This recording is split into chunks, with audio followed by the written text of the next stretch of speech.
시청자 여러분 안녕하십니까. 지금부터 총캔의 안보정론을 시작하겠습니다. 자, 이번 시간에는요, 지금 이제 이 한동훈 비대위원장이 김진표 의장을 예방을 했습니다. 그 예방 내용, 지금 김진표 의장 이 화해 그리고 이제 상생 이런 걸 좀 배워라. 그리고 굉장히 스마트하다 이런 덕담을 나눴습니다. 자, 그리고 중요한 것 중에 하나가요, 지금 이제 우리 국민의힘의 이 후원금이 폭증하고 있다는 뉴스가 나오고 있습니다. 그래서 하루 평균 기준으로 하면요, 야 어마어마합니다. 70배가 폭증했고. 취임한 이후, 그러니까 이제 27일, 28일 이틀간 어제까지죠. 이틀에 걸쳐서요. 하루 평균 얼마만큼씩 걸치고 있느냐? 놀라지 마십시오. 하루 평균요. 2억 8,921만 원이 거쳤어요. 그래서 딱 이틀 만에 5억 7,843만 원이 지금 후원금이 들어왔습니다. 여전히 문의가 폭등하고 있다고 합니다. 자, 우리 시청자 여러분들께서도 이 국민의힘 후원금이 있으면 또 내년 총선 때 도움이 많이 되겠죠. 자, 그래서 여러분들의 적극적인 또 후원을 당부해 마지 않습니다. 자, 그 다음에는요, 지금 이준석 신당, 드디어 이제 하나씩 정체가 드러나고 있는데, 천하람이가 왔다 갔다 하다가 결국은 창당 준비위원장을 맡기로 했고요. 자, 그래서 요 내용 말씀을 드리겠고, 그리고 이준석 신당이 과연 몇 석 정도 얻을 수 있을지, 지금 언론에 나오고 있는 내용들을 전해드리고, 그리고 이석현 그 전 국회 부의장이죠. 이 신당 창당 참여를 선언했습니다. 자, 그래서 남평우 전 정무실장, 그 다음에 이제 이석현, 그리고 최성 전 고양시장, 이런 분들이 지금 이낙연 신당의 주 멤버가 되는, 그래서 이제 신당 창당이 하나의 이제 가시권에 들어간 이런 상황이 되겠습니다. 그리고 나머지 이 시간에는요, 제가 이성균 씨 배우, 오늘 이제, 결국 이제 탈상을 하게 되는데요. 관련 뉴스를 전해드리도록 하겠습니다. 자, 그러면은요, 이 후원금 폭증 상황, 이건 오늘 국민의힘에서 공식적으로 조금 전에 발표한 내용인데요. 자, 일일 평균 후원금이 70배나 폭증을 했고, 문의가 쇄도하고 있다. 그래서 이틀 사이에 후원금이 말이죠. 지금 5억 8천만 원이 들어왔다고 하는데, 요거를요, 제가 뭐 기사마다 다 조금씩 다루고 그래가지고 헷갈려서 제가 이 자료 화면으로 한번 정리를 해봤어요. 자료 화면으로 정리하니까 여러분들께서 조금 아무래도 좀 이해가 좀 빠르시지 않을까 생각이 드는데요. 그러니까 이제 이 기준이 이 12월 1일서부터 20일까지, 그러니까 이 한동훈 비대위원장이 비대위원장 가겠다라고 수락하기 전까지는요, 총 20일간에 총 9,314만 원이 들어왔어요. 요거를 하루 평균으로 계산하니까 465만 원이 나옵니다. 그런데 이제 비대위원장을 수락한 날짜가 21일입니다. 그리고 취임한 날짜가 27일. 그래서 수락과 취임을 나눠서 날짜를 계산했어요. 후원금이 들어온 거. 그랬더니요, 21일 날 수락한 이후에 취임 이전까지 26일까지는요, 총 1억 4,196만 원. 하루 평균 2,366만 원. 그러니까 이 수락하기 이전에 평균이 465만 원이잖아요. 그리고 이제 수락한 이후에는 2,366만 원. 그래서 5배 정도가 늘어났다. 예, 일평균으로 따지면 말이죠. 일평균 5배가 늘어났고, 총액으로 기준으로 하면 20일 사이에 9천만 원 있었는데, 딱 일주일 사이에 1억 4천. 어마어마하게 늘어난 거죠. 그런데 그거하고는 또 게임이 안 되게 어마어마하게 또 늘어난 거예요. 뭐냐? 한동훈 비대위원장이 27일 날 취임했잖아요. 취임하고 나서 바로 어제까지 봤더니 평균, 일평균 계산할 때 70배가 폭증했다는 겁니다. 그래서 딱 이틀간에요, 총 5억 7,943만 원이 들어왔어요. 그러니까 하루 평균 2억 8,921만 원. 그러니까 일일 평균 465만 원짜리가 일일 평균 2억 8,921만 원으로 늘어난 거예요. 그래서 이게 70배가 폭증한 겁니다. 460만 원짜리가 2억 8천만 원, 거의 3억짜리로 어마어마하게 폭증하고 있는 거예요. 이거는 결국 이제 여러 가지 원인이 되겠지만, 제일 큰 원인은 이제 정치라고 하는 것은 정치 이념, 정치 가치, 정치 목표가 있어야 될 거 아니에요? 정치적인 일종의 이제 큰 비전. 이 정치 비전에 우리 국민들이 지금 동의하고 있다. 이런 얘기를 되는 거죠. 그러니까 한동훈 지금 이제 비대위원장이 내세우는 게 이제 미래 가치를 중요시 한다는 거 아니에요? 과거 중요하죠. 그럼 과거 없이 미래가 있을 수는 없으니까. 그래서 우리 이제 대한민국 역사를 보면은 지금 이제 DJ 정부, 그 다음에 노무현 정부, 문재인 정부 딱 세 번을 빼놓고는 그러니까 이제 5년, 15년을 빼놓고는요. 1945년서부터 시작하면은 거의 99.9%가 우리 보수 정당이 대한민국의 자유민주주의와 시장가치, 이 헌법적 가치를 이행해 온 거 아니겠습니까? 여기에 더해서 이제 미래 가치가 뭐냐? 미래 지금 현재가 이제 4차 산업시대인데 일종의 이제 융합시대 아니겠습니까? 융합시대. 저 융합시대에서 우리가 이제 새롭게 추진하고 있는 여러 가지 국정 과제들 제일 큰 게 이제 인구 절벽 그리고 기후 변화 이런 거 아니겠어요? 그래서 인구 절벽 지금 이제 이민청 신설을 계기로 해서 외국인들이 우리 국내에서 좀 안정적으로 직장을 잡을 수 있도록 그래서 안정적인 주거 기반을 만들라고 이 사람들의 말하자면 출생 능력도 늘리고 요게 이제 인구 절벽과 이민청하고 연결되는 건데 뭐 이것만 얘기하더라도 몇 시간씩 방송해야 되니까요. 이와같 한동훈 비대위원장이 지금 내세우고 있는 미래 가치에 대한 미래 지향점에 대한 국민들의 동의가 있다는 것이고 그리고 그 다음에 또 하나는 지금 한동훈 비대위원장이 이번 취임사에서 뭘 강조했습니까? 지금 이재명 이 민주당 이거 정리해야 된다는 거 아니에요. 정리해서 1번 정리 요소가 이재명이잖아요. 이 범죄. 그렇죠? 이 범죄인이 대한민국의 자유민주주의 발전하는 거 이거 막아야 되겠다. 그리고 개딸들 따라다니는 것이죠. 그 다음에 이제 586 지금 이제 운동권 세력들 이거 정리하는 거. 요거 정리 똑바로 하라 이거예요. 큰 틀에서. 그래서 사법 정의, 법치주의, 자유민주주의 가치를 세워달라. 여기에 동조하는 우리 국민들이 이렇게 지금 큰 기대를 하고 있다. 이 기대만큼 지금 후원금이 70배나 폭증하고 있는 이런 상황이고요. 그리고 오늘 한동훈 비대위원장이 김진표 의장을 만났는데 첫 이게 일정을 시작한 거죠. 김진표 비대위원장하고 이제 덕담이죠. 물론 덕담은 처음부터 딱딱한 의제 얘기하겠습니까?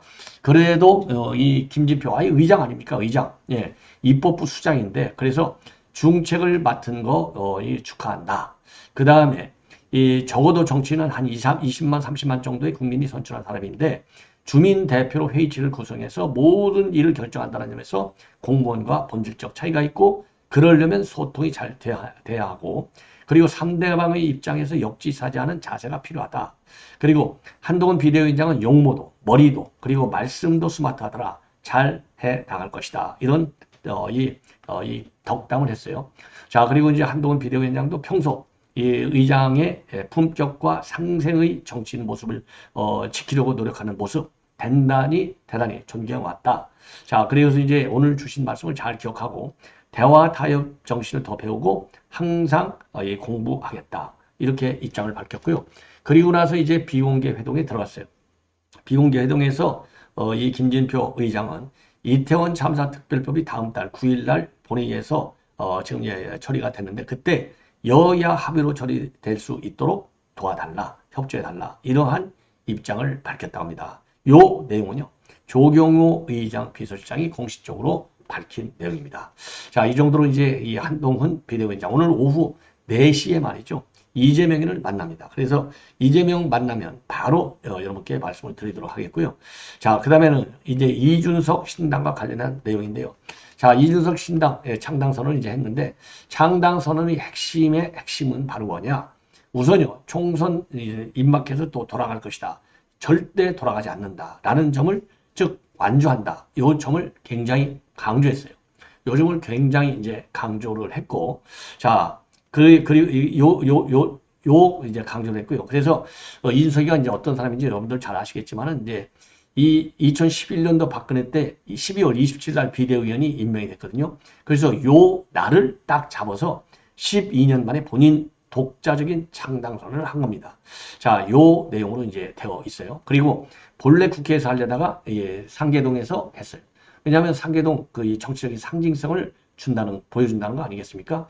자, 그리고 나서 지금 이제 완전히 결별을 하면서 우리 국민의힘의 정치적인 자산을 완전히 버리겠다. 이런 입장을 내놨습니다. 자, 그리고요, 여전히 윤석열 대통령에 대한 비판의 수위는 계속해서 이준석이가 창당에서도 굉장히 강하게 내고, 그리고 이제 본격적으로 이 탈당 이제 12월 27일 했으니까 한 2주 정도, 10에서 15일 이내에 창당 절차는 마치겠다.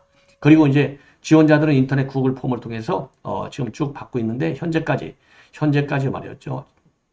지난달 18일 사이에 지지자 연락망에 참여한 사람이 한 6만 명가량이 참여했고, 그리고 다른 제3지대 신당과는 연대할 수는 있다. 자, 그래서 연대할 수는 있는데 말이죠. 지금 정의당 계열 여기에 대해서는 조금 선을 긋고 있습니다. 그래서 다만 금태섭과 그다음에 이낙연과의 연대 가능성은 열어놓고 있어요. 그리고 이제 이준석이가 한 발언 중에 중요한 것 중에 이제 하나는요. 기자회견 말미에 앞으로 저만의 넥스트 스텝을 걷겠다. 다음 조치를 하겠다는 거죠. 그래서 영어로 전부 다 대문자로 넥스트 스텝을 딱 써놓고서 이자를 소문자로 썼어요. 자, 이거는 바로 뭐냐? 넥스트 스텝은요. 스티브 잡스가 자기가 창업한 애플에서 쫓겨나 만든 회사, 이 넥스트의 운영체계의 명칭이 넥스트라고 합니다.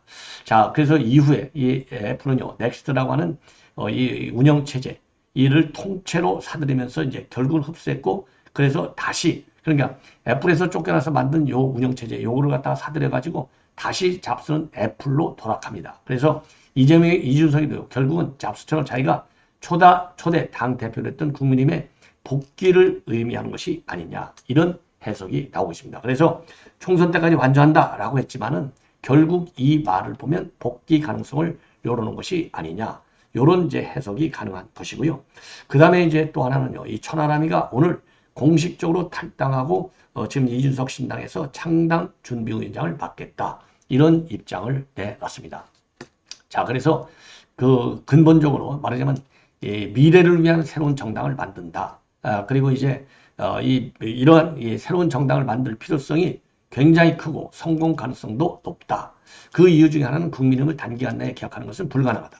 그래서 이제 신당으로 간다는 것이죠.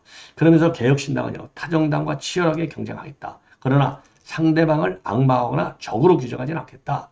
그러면서요, 개혁신당의 주정이 윤 대통령이나 한동훈 비대위원장, 이재명 대표가 아니고 저출산, 지방소멸, 저성장과 빈곤과 같은 대한민국의 중퇴에 대한 문제들이 바로 개혁신당의 주적이다. 자, 그래서 이러한 미래에 다뤄야 할 일들을 갖다가 주적이라고 다루는데 조금 개념 설정이 그냥 미래 어젠다다 이렇게 하면 쉬운데요. 주적이야. 그러니까 이런 기후 문제, 지방 소멸 문제, 이 문제점에 초점을 맞추고 있어요. 대안에 초점을 맞추면 미래 이슈라고 할 수 있는데, 이 대안에 초점이 있는 것이 아니라 요거를 비판하는데 초점을 두는 것 같아요. 그러니까 적이라고 하겠죠. 적하면 우리가 비판하고 없애버려야 되잖아요. 그렇기 때문에 조금은 서툰, 그야말로 다듬어지지 않은 표현이 아닌가, 이런 생각이 듭니다. 그러니까 이제 결국 미래로 가자라고 하는 건데, 이거는 이제 한동훈 비대위원장도 미래로 가자, 요거를 굉장히 강조했다는 거 아니겠습니까? 여기서 벤치마킹한 게 아니냐라는 생각이 들고요. 그리고 지금 이제 이 김근태 이거를 이제 벤치마킹한 거 아니겠어요? 자, 죄송합니다. 노회찬을, 그러면서 노회찬을 벤치마킹 해갖고 울컥하는 눈물까지 쇼를 했어요. 요거를 정의당의 장혜원이 직격하고 있습니다. 탈당을 하면 좀 곱게 좀 해. 쇼하지 마. 제대로. 장혜영이가 지금 한 말 중에 제일 멋있는 말 같아요. 자, 이번에는요, 이낙연과 관련해서 말씀을 드리겠는데, 이석현 전 국회 부의장이 민주당을 탈당하고 신당 합류를 선언했습니다. 요게 이제 오늘 나온 뉴스 중에서 제일 큰 뉴스가 되겠는데, 오늘 국회에서 기자회견을 갖고 입장을 밝혔어요. 잘 아시다시피 이석현 전 민주당 의원은요, 6선을 지냈고 국회 부의장을 했고요. 안양시 동안구에서 14, 15, 17, 18, 19, 20, 16대 딱 한 번 빼놓고 이제 6번 6선 했어요. 그리고 19대 후반기 때 국회 부의장을 맡았고, 문재인 때는 평통 수석 부의장을 지냈습니다. 자, 그래서 신당 소속으로 안양, 동안, 갑 지역 출마를 준비 중에 있다. 그래서 오늘 이석현 지금 입장문을 보면은요, 이재명 대표의 사심으로 민주당의 민주화 정의가 실종됐다. 도덕성과 공정이 사라졌다. 자, 그래서 참담하다. 서울법대 동창이며 동지인 50년 친구 이낙연 전 대표의 외로운 투쟁을 외면할 수 없다.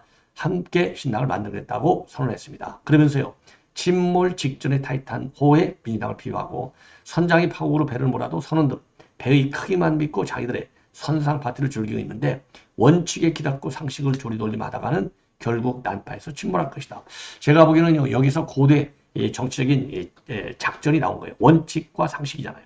그러니까 비명 4명들한테, 야, 우리 신당도 말이죠, 원칙과 상식을 갖고 지금 만들 거야.